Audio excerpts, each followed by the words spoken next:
Yeah, well, it's David Nerdgeist here, back with your play-by-play for San Diego Comic-Con. This time we're on Saturday, and I'm, as always, joined by my assistant for the week. Imogen. See, you're up to assistant now, you got promoted. Yes. Before I get hit.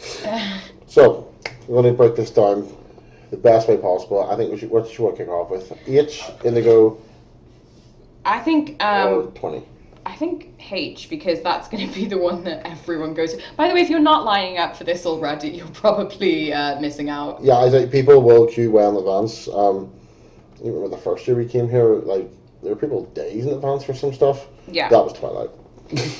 Twilight was a Thursday, and but apparently that was like a walk-in. But this is, because you have this superhero block, so you have the WB block, and then you have also the DC block, and you have the Marvel block. It's just going to be insane. I think there'll be some cool swag. Oh yeah, I actually forgot about that. Like, a lot of them have cool swag. Yeah, like, I remember Legends, when it was first done a couple years ago, they had the, like, Don't Kill Sean Bean t-shirts. Nice. Yeah, I mean, bless him. But, so what are we kicking it off with then? WB is going to be that first panel. It's you know what, it's frustrating, I think, with Hall H, is especially for Saturday, is that you queue so long to get in there, and then the first panel starts at 11:30, so you have to just wait and wait and wait. So you go out on the Friday, you get blitzed, and you go and queue up. Yeah, but I think with the WB as well, you're not just going to have stuff like Justice League, you are going to have Blade Runner, which has an off-site event as well, by the way. Yes.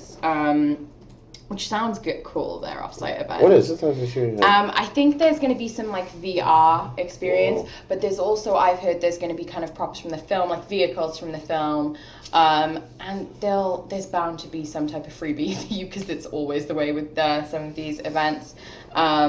And I think, I don't know if there's appointments for that one. I think, because I know a lot of offsites have appointments this year. Oh, okay, there's actually going to be a standby line and an appointment line.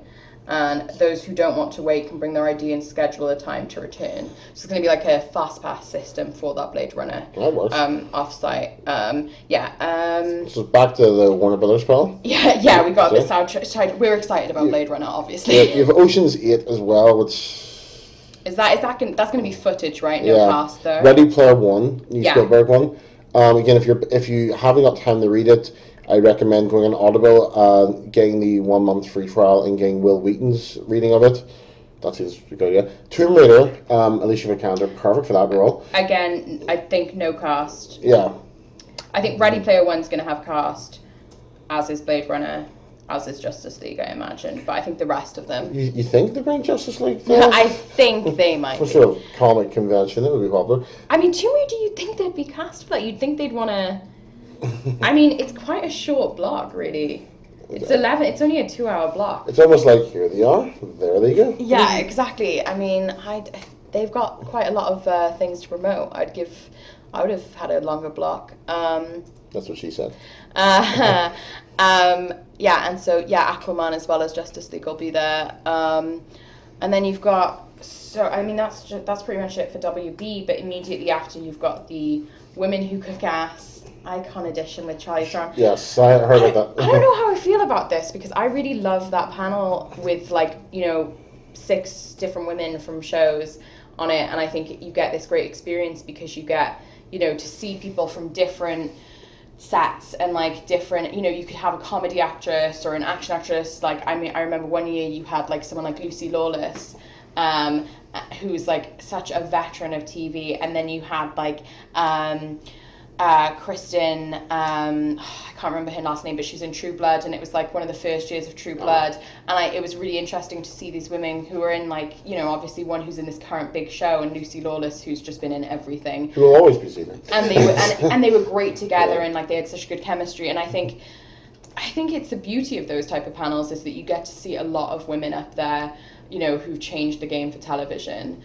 And I mean, Charlize Theron has had an amazing career. She's an amazing ambassador for women. But are we going to lose something in just having one person up there? I mean, I still think she's going to be amazing, but I kind of miss the old, But it's a good way to promote the new film, which apparently is the female Bond. Yes. But I kind of just wish could we just not have a 2-hour panel and just have her and then have a lot of other women as well. Her moderating will be good. Yeah, exactly. She's very, very, very funny and very charming.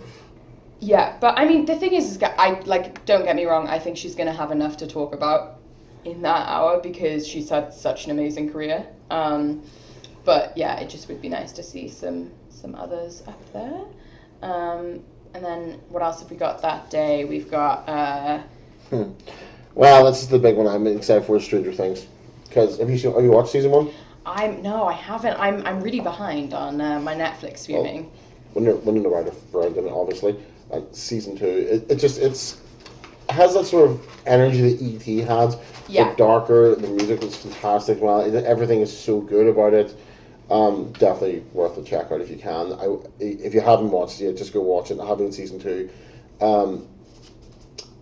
Oh my god, I think Millie Brown, this is a little girl who started. She is so good in it. Yeah. She's fantastic. See, and wouldn't she have been a great one to have on the Women Who Kick Ass panel? Yes, she would. Like that, I mean, let's bring her out early and just stick her on that panel. There's a great meme of online, and it's before, during, after. It was her as Levin with the bald head, then Teenage Sonic Warhead from Deadpool 2, bald head, and then Charlize Theron from... Oh, see, that's amazing. Just put more for this right now. Just Yeah, I think that's going to be huge. And it's nice, because it wasn't here last year, right?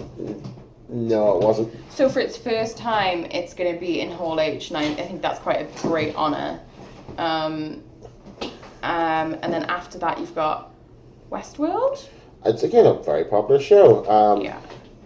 One of those ones that's great. Great cast. Yeah. Very beautiful cast. I mean, I know a lot of people hoped that it would go in with Game of Thrones on the Friday, just have a HBO block. I'm not sure why it didn't. I think that would have been a really cool thing. It will go like that sometime, but I think maybe we're a little bit light on movies this year, so they kind of needed to fill that gap, I guess. And so they decided to put Westworld there. And then finishing up the day, probably just very exciting, is Marvel Studios.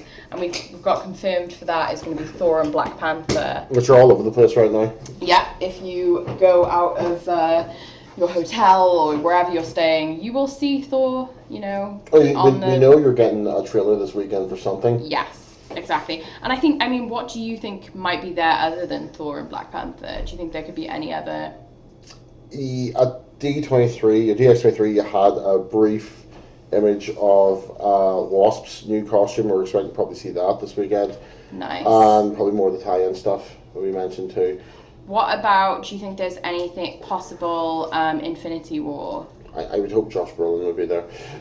Yes. And Captain Marvel, I would love that. I expect her to show up. Brie Larson, you think Brie... I think I would lose my mind. She's amazing. And yeah, so that's Hall H done for that day. What about Indigo Ballroom? What do we have there? Indigo Ballroom's kind of it's more chill than it was on the Friday.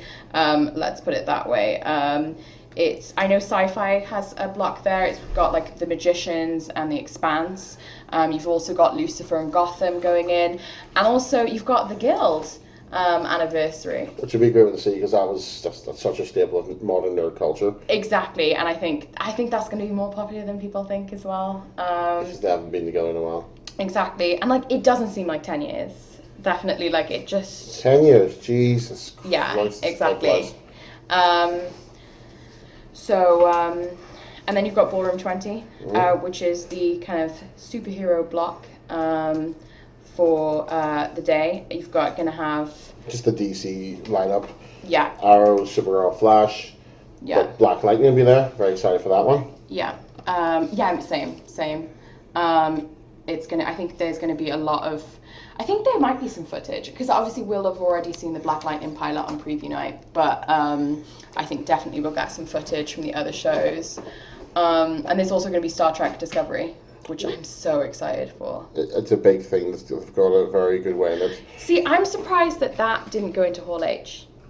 That seems like a Hall H kind of... It could be, but Hall H is still a respectable place to be for your first one. Yeah, definitely. So I think that's kind of the main thing with panels on the Saturday. One more. Mystery Science Theater is back. Okay. And that's going to be in the Horton Grand Theater. That'll be really worthwhile seeing. Oh yeah, definitely.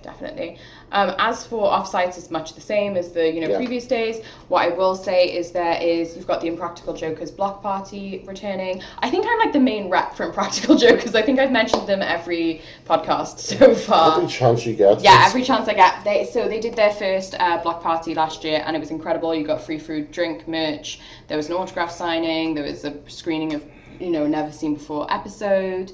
They did their kind of tightrope walking thing that they'd done for the live episode, albeit at much lower height this time. So, and they've promised that it's going to be even bigger and better this year, which I believe them, because last year they obviously had a 4-day kind of thing at Dick's Last Resort. They don't have that this year. Dick's Last Resort closed as well. Yeah. So Didn't know that. So they're probably just throwing everything into that block party, and I think that's going to be great. But at the same time as well, like in the evening, you're going to have a big Rick and Morty event for Adult Swim, which I think is going to be very difficult to get into. And you've also got a signing as well for Rick and Morty during the day. I think it's something like 12, maybe. So any Adult Swim fans, that's a huge day for them. And also you've got a Buffy party, which is... There were tickets for it that were kind of sold out, but you can kind of queue and hope to get in via the standby line. That's very exciting. And also, but no Conan. No. But you got plenty from this during the week, but I think we'll have to wrap this one up anyway. Yeah. So again, guys, check it out. Enjoy and have a good Comic Con. All right, see you all there. See ya.